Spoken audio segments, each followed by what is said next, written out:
Hello, everybody. I'm just going to give it a couple minutes here or a couple seconds while folks sign in and let everybody get their video loaded. Perfect. You don't have the option, unfortunately, to turn your camera on if you're joining as an attendee because we're in webinar mode. And you will be muted as you enter as well. But you can use the chat.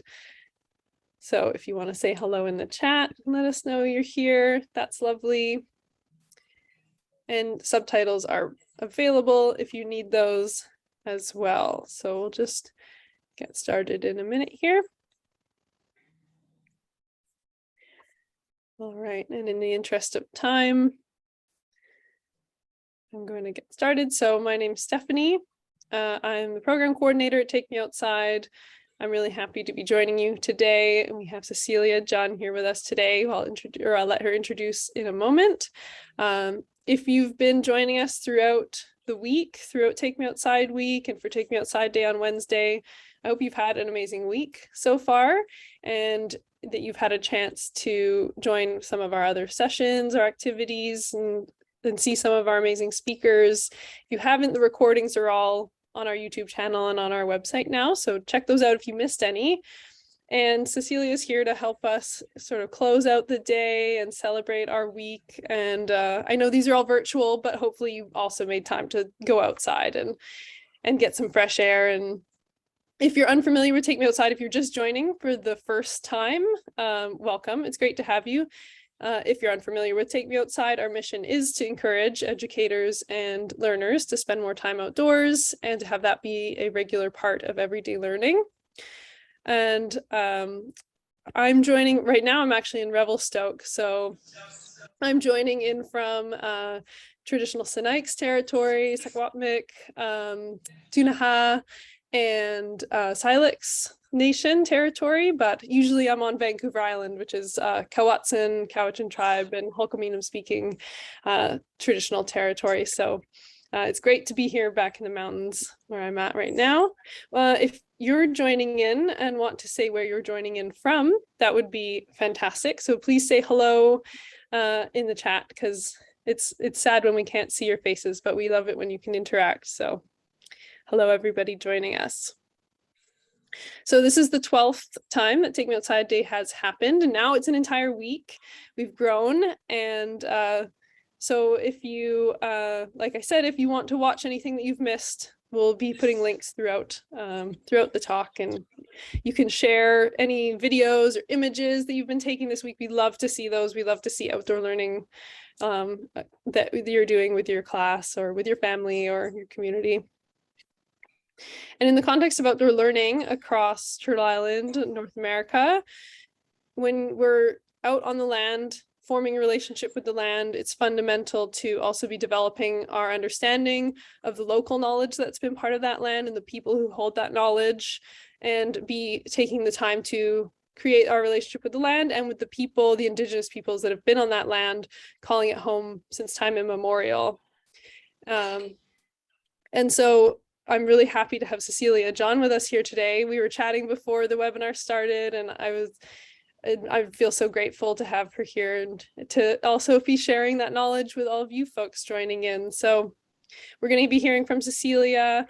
There'll be an opportunity to ask some questions, so we can we'll leave the Q&A portion of the webinar open, so you can type in questions as you want as they come up, and we'll answer them near the end, and then we will do prizes at the very end. And I just have to give a special thanks to Strong Nations Publishing for connecting us with Cecilia today, and for all of their amazing resources that they produce and that they have connected us with. So I'm going to let Cecilia introduce herself in whatever way you'd like to, and then I'm going to pass it over to you completely for you to take the floor here virtually. So thank you for being here, Cecilia. Thank you. Okay, a little bit about myself. Hari Suindo. Hello, how are you? My name is Cecilia John. I am an author from Sycus First Nation and I have written 8 children's books, and the books that I've written, I've shared my knowledge as a young child growing up with my late grandparents, Atsian and Gez Atsu, my late grandfather and my late grandmother. As a child growing up, I have learned a lot from my late grandparents how to live off the land, and I grew up on wild game such as deer, beaver, bear, moose, grouse, muskrat. All of these wild animals. As a child growing up, we lived off of it, myself and my siblings. And I learned how to recognize plants and berries, what plants are good to eat, what berries are good to eat. I've learned how to preserve the food and how to preserve the berries, how to make the medicines. For example, as a child growing up, I watched my late grandmother Atsu. She made pitch from the spruce tree, and it's salve. And so when you get a cut on your hands or a cut on anywhere on your body, that pitch, that spruce pitch salve will heal that cut. A child growing up, I got burnt. My hand got burnt, and my late Atsu brought us down to the creek, Tuko. That's how we say creek. She brought us down there, and she showed us how to shave off the red willow, to shave that. And she gathered it up, and we went back to our home, and she cleaned it and boiled it. And it's not very long, so you're not boiling away the the medicines from the red willow. So she put gauze in there once it's cooled down, and she wrapped it around my hand overnight. The next morning, she took that gauze off of my hand with the medicine, and my hand was like completely, the burning was gone, and it was pink. And in a few days or so, my hand was like totally healed. I never got a scar. And I remember those things when I was a child growing up. So it's very important to me to carry those traditions on. As a knowledge holder, she shared those traditions and our culture with us. So it's very, very important. So I've learned, and I'm still learning, to pass that on to our children and families within our community when I can. So a little bit more about myself. I've been a teacher, a language teacher, basic language teacher for I'd say about 15, 20 years. And as I'm going along, I'm learning from our elders, their knowledge that they're passing on to us. So our language and our culture will be kept strong. Passing it on is very, very vital for us. And our culture, our language, everything to do with our culture and language, so it does not die.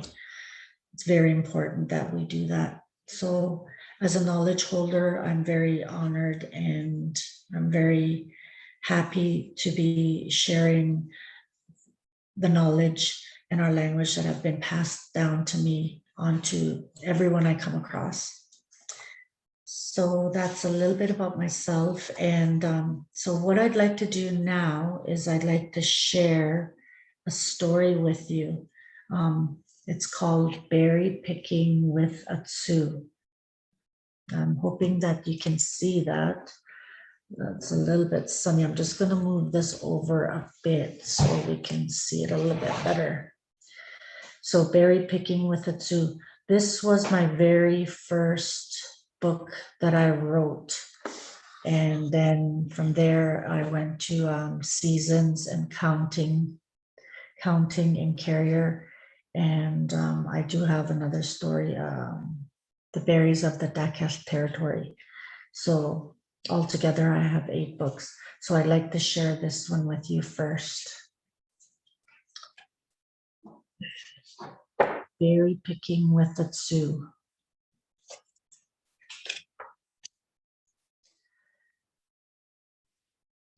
Cecilia as a child. When I was a young girl, I lived with my authour, grandmother. She taught me how to pick wild berries. I remember a summer morning as a young girl going berry picking up to Tsinket Mountain. The mountain is a 1-hour drive from Saikas First Nation, our village. We drove to Lakes District Road, then turned onto Tsinket Road to get onto Tsinket Mountain. And there is a picture. Go up to the mountains and pick berries all the time on Tsinket Mountain. Cecilia with her authour.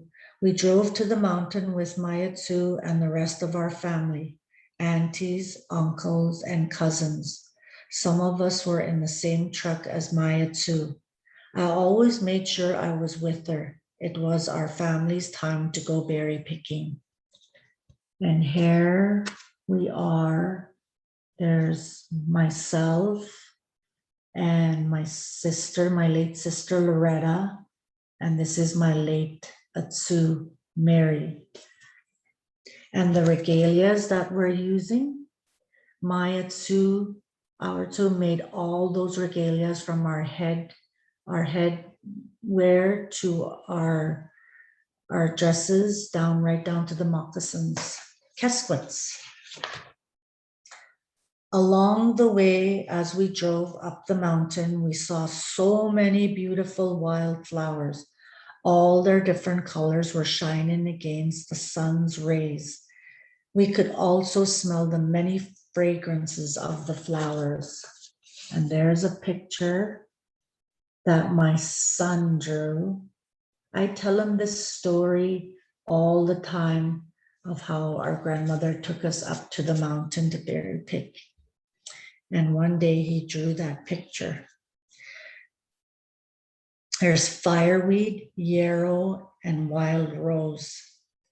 So these flowers we use for Indian medicines or for teas. For instance, the wild rose, we use it as a tea. We can use it cold or we can use it hot. As we continued to drive upwards, the small creeks alongside glistened as they flowed. We could hear the water crashing against the rocks. We could also hear the birds singing and the baby birds chirping in the nearby trees. The wind on my face was warm through the open truck window. Looking up into the bright, beautiful blue sky, I saw an eagle soaring above us. The eagle was blessing us. And there's another picture. And there's the eagle. And there's Tsinket Mountain. And you can see the road, and we're driving up all the beautiful trees and the flowers, the sky. The trees around us were tall, strong, and dark green. There were lodgepole pine, spruce, cottonwood, aspen, Douglas fir, and some birch trees. We could smell the pine needles in the summer air. So the book tells you Douglas fir, birch, cottonwood, aspen, lodgepole pine, spruce. And this is where we get the spruce pitch. I make the spruce salve pitch from that tree. And we usually gather the pitch around springtime. different seasons have different medicinal use from the tree. So, and spring is the one I get. Once we were up on the mountain, we could see that there were all kinds of good berries to pick. Authour taught us which berries are good to eat. There were strawberries, raspberries, cranberries, and gooseberries. There were so many kinds of berries.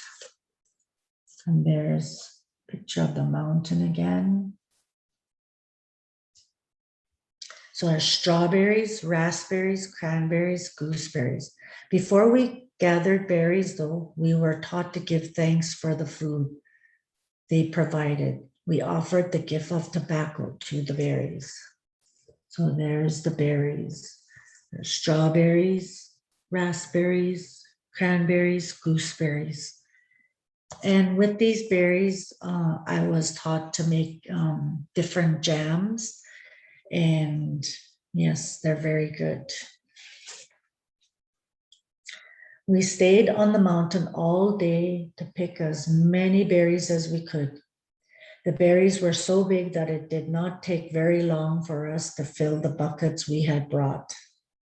At lunchtime, Authour and the other elders looked for a nice shady spot for us to eat our lunch together.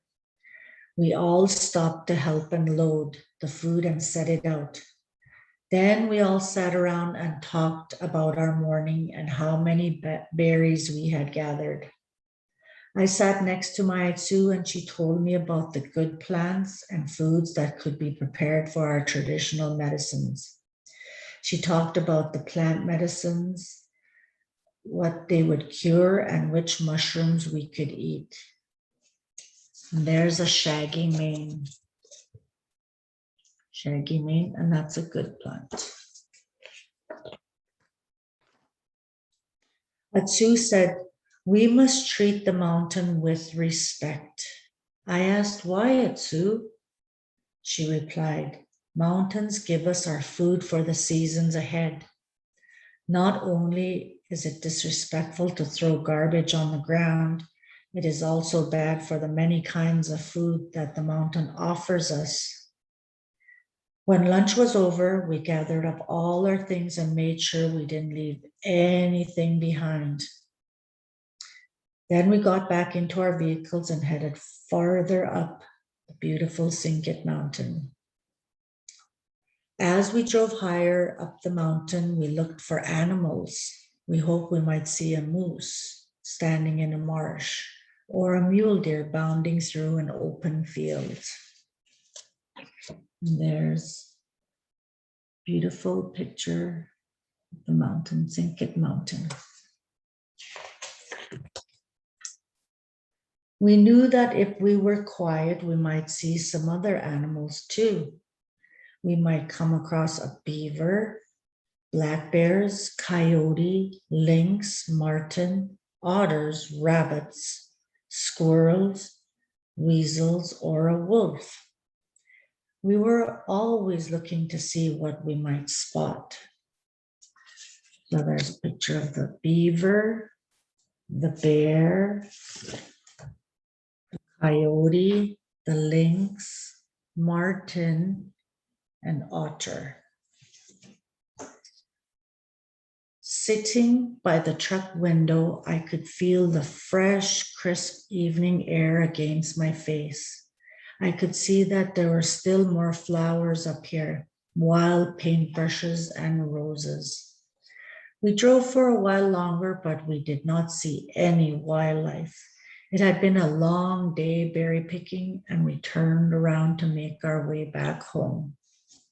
So there's a rabbit, squirrel, weasel, wolf. So in our language, how we would say beaver, we would say sa. Black bear, sus. Coyote, tintohli. Lynx, wasi. Marten, chani. Otter, tsi. Rabbit, ko. squirrel, natsil desh, weasel, chani, wolf, yas.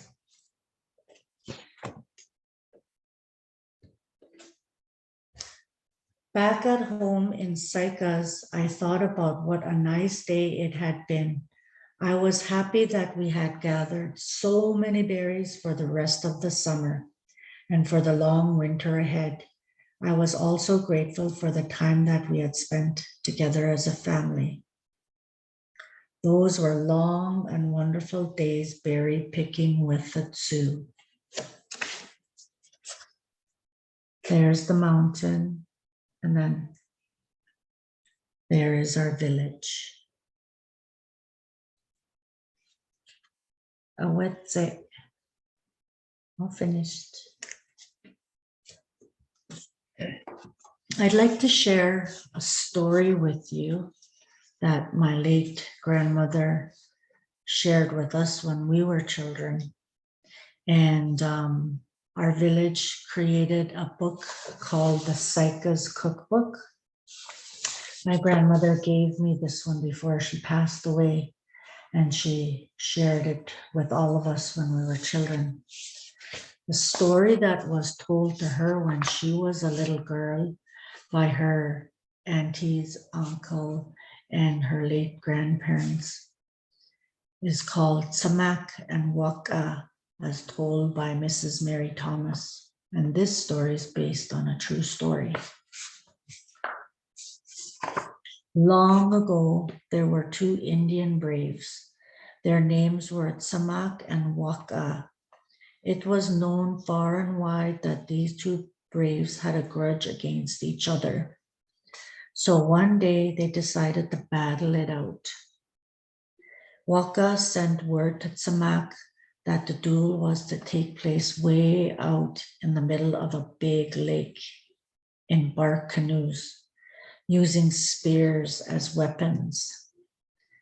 Samak started out in his canoe from one end of the lake and Waka from the other end. They met in the middle of the lake and was decided as soon as Waka saw his enemy shouted, "So it's you, Samak, eh?" He tried to spear Samak and Samak dove overboard, and Waka, with his spear at the ready, waited for him to reappear. He heard someone shout at him from the far shore, "Waka, what are you looking for?" It was Samak himself. He had swam ashore underwater. Samak told Waka if he had swam ashore underwater. Samak told Waka, "If you want to kill me, come ashore and get me." So Waka, hearing this, paddled furiously to the shore. When he got there, only to find Samak taking off towards the forest, taunting Waka to come and catch him if he can. So the chase began until finally Samak came to the bank of a fast-running river with no way to cross it except just a short distance. There was a big spruce tree fallen halfway across the river, bobbing up and down in the strong current. Just then he saw Waka come running. Samak bounced up and down and took a big leap right onto the bobbing tree in the water and ran to the end of it. From there, he jumped to the other bank, still taunting Waka to come and get him. But alas, Waka knew he had lost the fight as he could not follow Samak across the river. So he called and said, "There is no way I can beat you. You have outsmarted me in every way. I cannot fight you anymore. So come back over to this side and we will be friends forever." So Samak leapt back on the bobbing tree again and joined Waka. They shook hands and became friends forever. This story was told to my mother by her uncle when she was home to visit her dad during Easter. What's it? Story told by my late Atsu, Mary Thomas.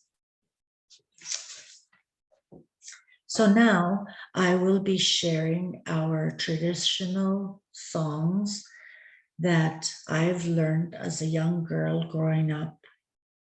And I will be sharing that with you now. The song is called The Beaver Dance.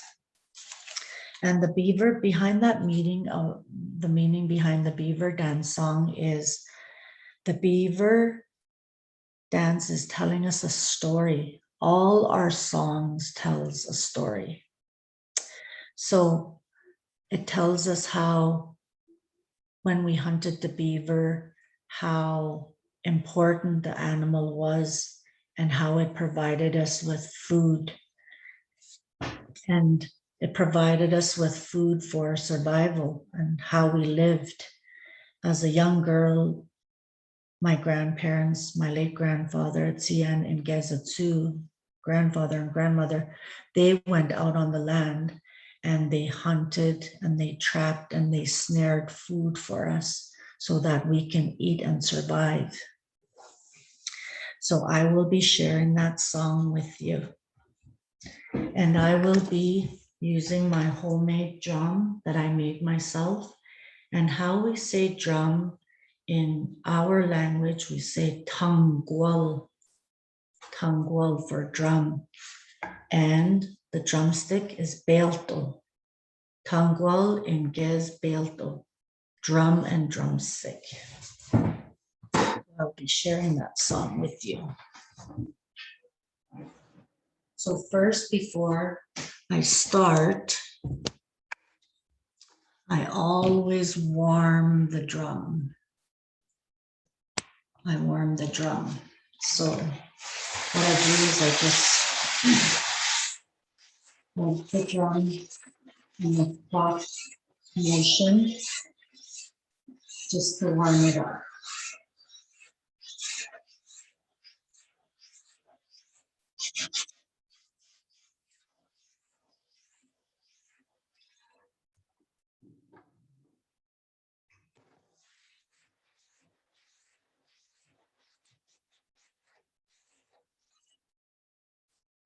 Okay.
The next song that I will be sharing with you is the traditional song, children's song. These are children's songs.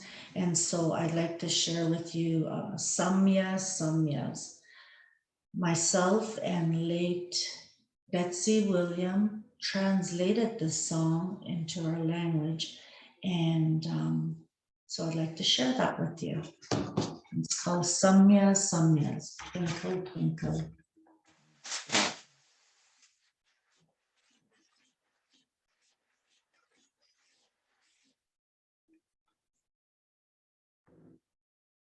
Samyas, Prasinga, Daisaba Intonasan, Doye Datinilza,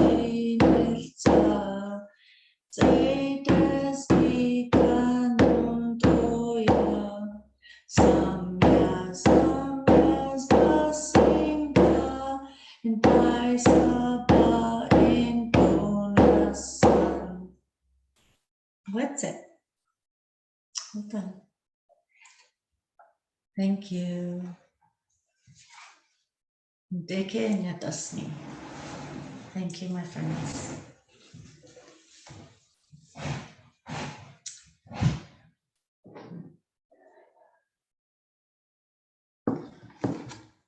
Now, I have one more story, and it is called To Close Up. I have one more story, and this story is from the Mataka series, Fall in Psychas. Because it is fall time, I wanted to share this story as well. And the four seasons are in Carrier, English, and French.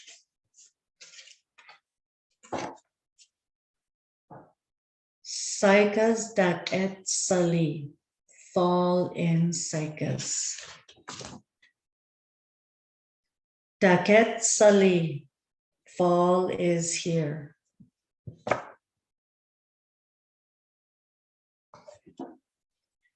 Tuko, river. That is the Nechako River. Daket Zen, fall day. Tuko Hohlai, there are many geese at the river. And this is Nulkai, and this is the Nechako, the river.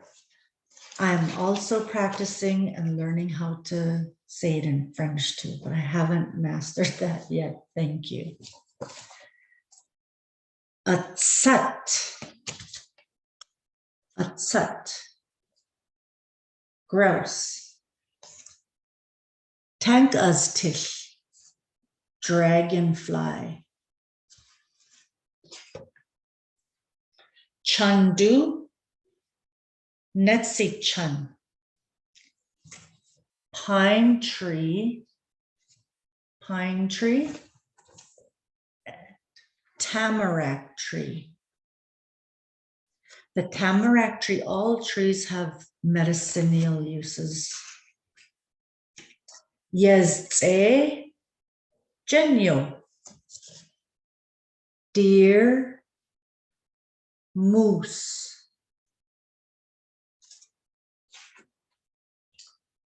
Sa imbenizo. Beaver, mushroom. Benizo. Daket salse, daket chan. Fall cranberries, fall rain. Daket uhunti, we love fall. Awetse, all finished. Dekenya tasni. Thank you, friends.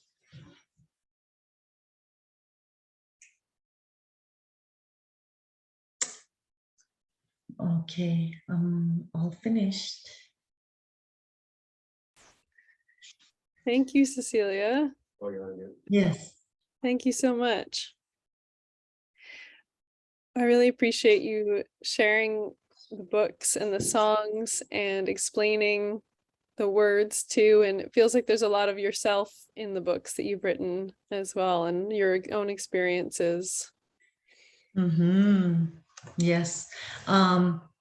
All the books that I have written, they, as a child growing up, my books are based on learning from my late Atsian and Gezatsu, my late grandfather, Jasper Thomas, and my late Atsu, Mary Thomas. I've learned, as children, we learned from them. They passed their knowledge down onto us as children growing up. Everything that they did, I've learned from them, from gathering berries, plants, watching my grandfather hand carve the stretch boards out of cedar wood for to stretch the animal fur, the beavers, the muskrat, wolves, all those wild animals. And he would go back hunting and fishing with my late grandmother and would bring back the black duck, the goose, and we learned how to pluck the feathers off, and we learned how to skin it, and we watched our grandfather clean it, skin it, and put it on the stretch boards in order for it to dry so he can sell it. And that's how we survived. We survived on watching our grandparents, what they were taught from their late grandparents and their parents. So they passed that knowledge on to us, and that's where I learned to watch and learn. My grandparents, as we were growing up as children, they always said, you have to watch, you have to listen, and that's how you're going to learn, because one day when you get older, you're going to be doing this, and you must always pay attention to what you're doing, and that's how you're going to learn, and that's how you're going to pass it down. Yeah. So I listened to those words carefully, and so now here I am. I've learned, and I'm learning it, and I'm passing it on to all whom I come across and who I share with my books. So everything I learned was put into books, and yeah, I'm very grateful and honored that I have learned these lessons, life skills from my late grandparents. Yes. And it sounds like a lot of the time you were out on the land with them doing that. Yes, myself and my siblings and my cousins, we were always traveling with our grandparents. The boys would, as children growing up, the boys would go with our grandfather, and the girls, we would go with our grandmother, and sometimes we'd all mix together, and it all depends on what we were learning on the land. We would join as a group, and yeah, it was very exciting. It was very we just loved it. It was something that we loved doing as children, just to always be out on the land. It was very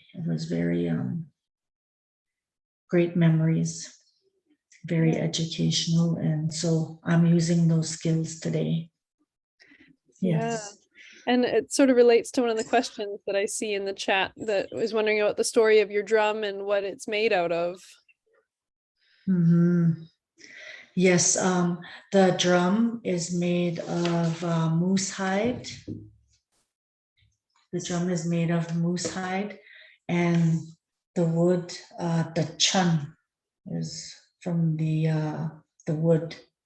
Yes, it's from the tree. Yes, we try to use everything.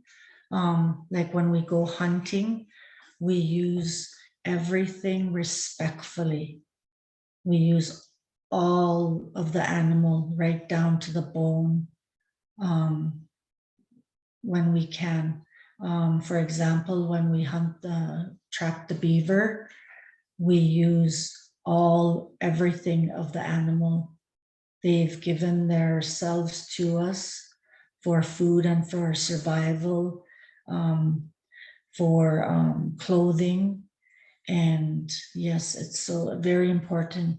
And I've learned that when we use the beaver, right down to the bone, I've learned that we release the bones back into the river, back into the creek, because the animal lived in the water, lived on the land. So we give back the bones to the creek to go, or to the river. Yes, very important lesson I've learned. Yeah. Thank you. Yes. And Anna Van Newton is wondering about language and what language did you speak growing up? And I so appreciate you giving words of all the objects you're using and all of the things you're talking about. The language that I have been taught is the Saikas First Nation language. Saikas traditional territory is where I'm from. So I've learned the Saikas First Nation language. My late grandmother, Mary Thomas, was from Burns Lake, and I haven't deciphered that language yet. I am meaning to, I would love to. And I hear a little bit of it at times, but as a child growing up, she used her language from her territory in a lot of her conversations, and I could not decipher that language, but I am meaning to learn it. But Saikas First Nation language is the language that I can speak, and I am teaching. Yes. Yeah, Mhm. thank you. Yes. There's another few questions coming in. One about why you had to warm your drum up before you started to play it. Before, it's respect. It's respect for the drum, and the sound from the drum is more meaningful too when the drum is warmed, because the drum is cooled and it gets cold. So when the drum is warm, it's got its natural elasticity, and sometimes when it gets cold, it warps if it's not tight enough. But I always warm my drum, and the drum is in relation to our heartbeat.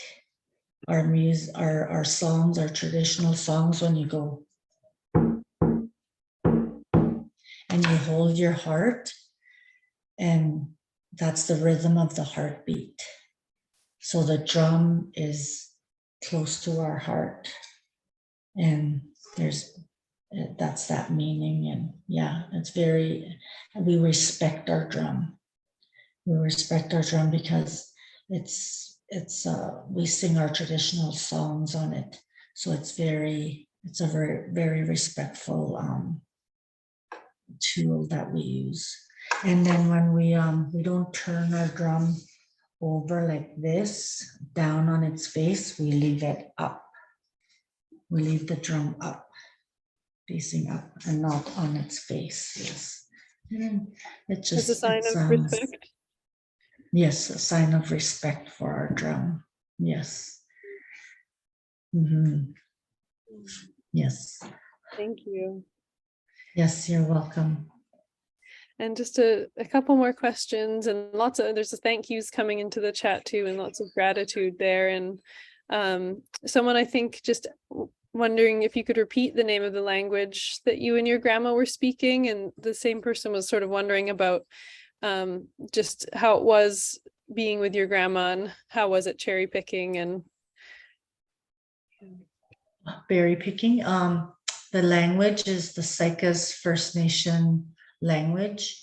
And as a child growing up with my grandmother was very, very important. It was something that my late grandmother and my late grandfather wanted to instill in us as children growing up. They wanted to teach us survival, how to survive off the land, growing up, and for us to pass it on to our children and to whomever we come across. It's very important to know what types of wild foods to eat, what will keep us sustained, and how we take care of the land, and how we're giving back, because the animals, they give to us, the plants give to us, the medicines give to us, Mother Earth gives to us, and we have to take care of Mother Earth. It's very important. I've learned this from my grandparents, but all the elders that I've come across, they've also shared that it's very important for us to take care of Mother Earth in order for Mother Earth to take care of us, to sustain us. It's very, very important to pass down my language that was passed on to me so freely and like lovingly and so compassionate. My grandparents were very compassionate about the way they were brought up. They made sure that they passed it on to us as children growing up, and I'm very grateful and very honored to be sharing the knowledge and my culture and traditions with each and every one of you. I'm very honored to be able to do that. Yes. thank you. Yeah. Yes. And maybe just a couple more questions before we wrap everything up. And there's people are asking such thoughtful questions, and I think it's lovely seeing them come through the chat. Have you ever made any other instruments, or do you play any other instruments? Yes, I do. I play the drum. I use the drum, and I also use a rattle. I do. I make drums and I make rattles. So I use the rattle also, and I use the drum. Yes, and it's something that I love making too. I love making the drums and the rattles. Yes.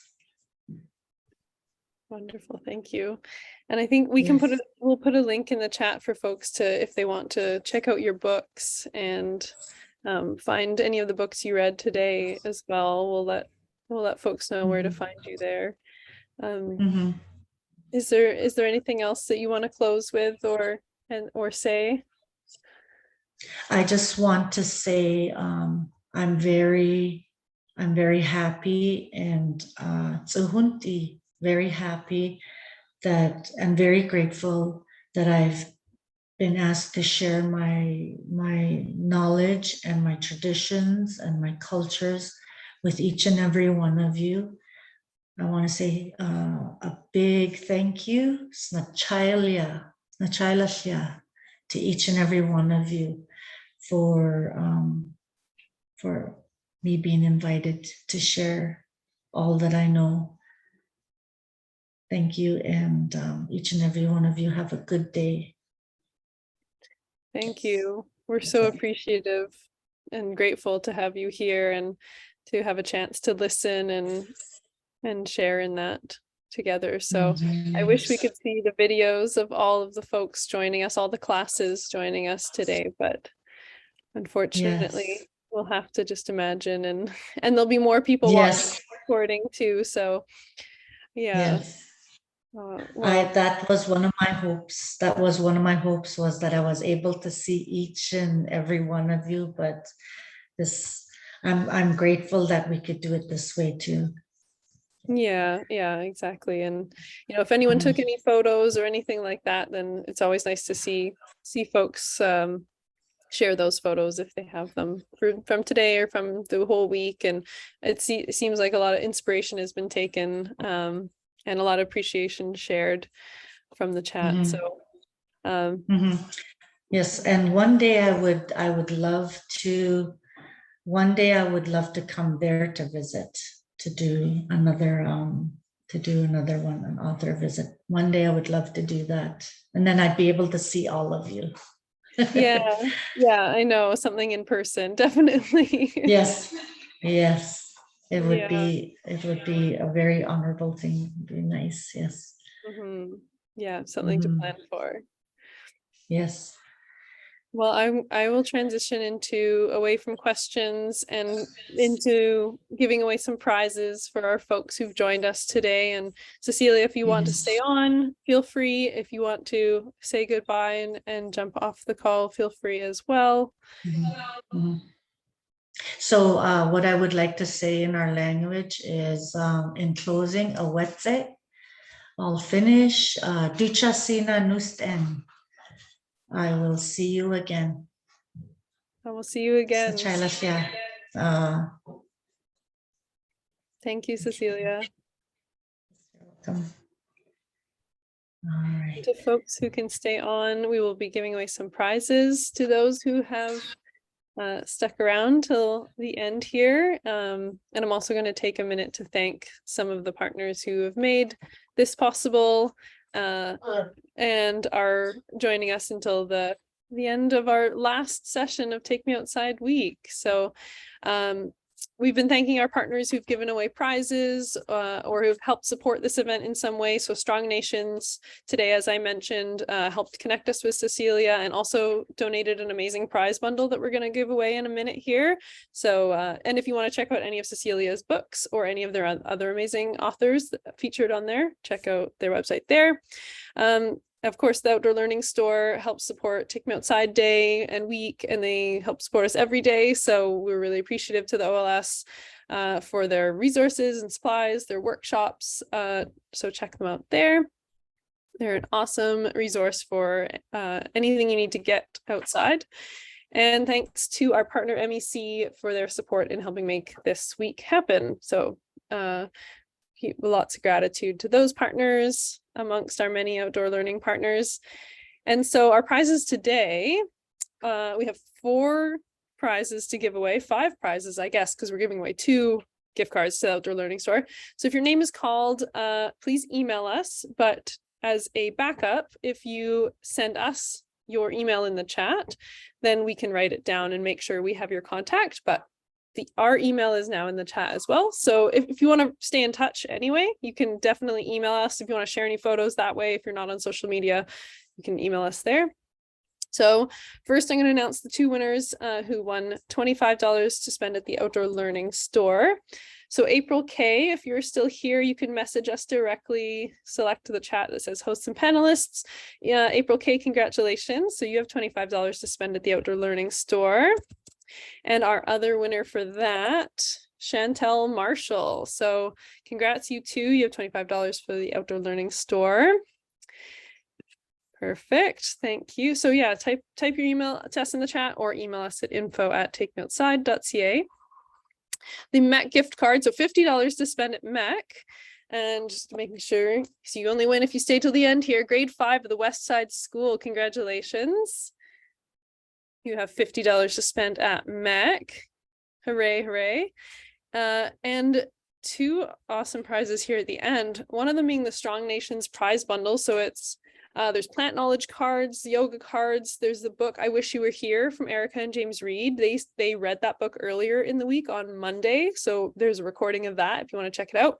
And also one of Cecilia's stories that she read today is in that prize bundle. So the winner there, it looks like, so we're randomly choosing folks from the attendee list. So Pearline from Elsie Fabian School, speak up via chat. Congratulations, you won that prize bundle.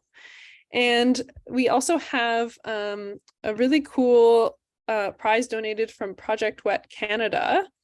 And it's the water activities sampler guide. So it's all types of activities to do with water, connecting science in there, all kinds of really interesting activities. So wherever you are near water, there's a curriculum and activity guide, and that is going to Tyrell Halkett. So Tyrell Halkett, congratulations. You are our winner of that. So thank you to everybody who stayed till the end to claim your prizes and just to stick around for our last session of Take Me Outside Week. Just like that, we're wrapping up. We really appreciate you being here. And if you were able to come to any of the other sessions this week, I hope you really enjoyed them, took some inspiration, learned something new, found new ways to head outside and make a new relationship with the land that is around you, wherever you're calling in from. We'll link to the recordings in a second here. And if there's anything else, we also will be emailing out a certificate of participation for folks too, who participated throughout the week. So if you've registered, you'll get that in your email as well. So from all of us at Take Me Outside, thank you so much for joining us. We hope you've had a really good time. We've been really enjoying seeing all the photos and videos and reels and things that are coming in through social media and email. So please keep sending those throughout the day and into next week as well if you're doing, because you don't have to go outside just this week. So thanks so much. I hope you have a wonderful rest of your day, and we'll see you again soon. Bye, everybody.